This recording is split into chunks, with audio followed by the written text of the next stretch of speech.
పర్యాటక ప్రాంతాల అభివృద్ధిలో దూసుకుపోతున్న నేపథ్యంలో ములుగు జిల్లా చరిత్రను సూచించే విగ్రహాలను ప్రారంభించడం సంతోషంగా ఉందన్నారు మంత్రి సీతక్క. ములుగు జిల్లా జంగాలపల్లిలో రామప్ప చరిత్రను సూచించే నంది విగ్రహం, శివుడి విగ్రహం, నాట్య మయూరి విగ్రహాలతో పాటు కళ్యాణ మండపంను రాష్ట్ర మంత్రి సీతక్క జిల్లా కలెక్టర్తో కలిసి ప్రారంభించారు. రామప్ప, లక్కవరం, పసరా, తాడ్వాయి మండలంలో సమ్మక్క సారాళమ్మ దేవాలయం, మల్లూరు లక్ష్మీనరసింహస్వామి దేవాలయం, భోగత వాటర్ ఫాల్స్ టూరిజం హబ్గా రానున్నాయని సీతక్క తెలిపారు.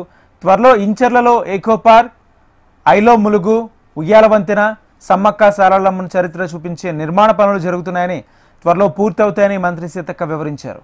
కాకతీయుల నాటి చరిత్రను ప్రతిబింబించే విధంగా రామప్పకు పోయే దారిలో జంగాలపల్లి క్రాస్ దగ్గర ఇవన్నీ కూడా మరి ప్రారంభించుకోవడం జరిగింది. చాలా మంది సంతోషపడతా ఉన్నారు. మా ములుగు వస్తే కేవలం జంగలే అనుకుంటారు.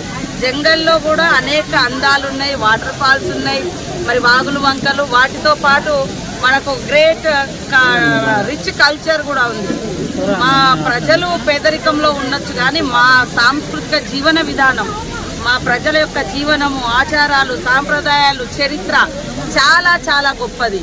అటు కాకతీయుల చరిత్ర, ఇటు సమ్మక్క సారలమ్మ చరిత్ర, ఇటు వాటర్ ఫాల్స్, ఇటు గోదావరి నేషనల్ హైవే, అటు మల్లూరు లక్ష్మీనరసింహస్వామి టెంపుల్, ఇవన్నీ కూడా పెద్ద ఎత్తున టూరిస్టులను ఆకర్షిస్తున్న నేపథ్యంలో మా ములుగు ఎంటర్ అవుతుండగానే ఈ ములుగు యొక్క చరిత్ర తెలిసే విధంగా గట్టమ్మ కాడ ఒక మరి టూరిజం జంక్షన్ డెవలప్ చేస్తున్నాం, ములుగులో డెవలప్ చేస్తున్నాం. ఇప్పుడైతే జంగాలపల్లి క్రాస్ దగ్గర రామప్పకు పోయే దారిలో రామప్పలో ఏముంటుంది అనే దాని యొక్క రామప్పకు ప్రతిరూపంగా అక్కడికి వెళ్తే ఇవన్నీ కూడా ఇంకా దగ్గర నుంచి కళా సంపద చాలా అద్భుతంగా ఉంటుంది.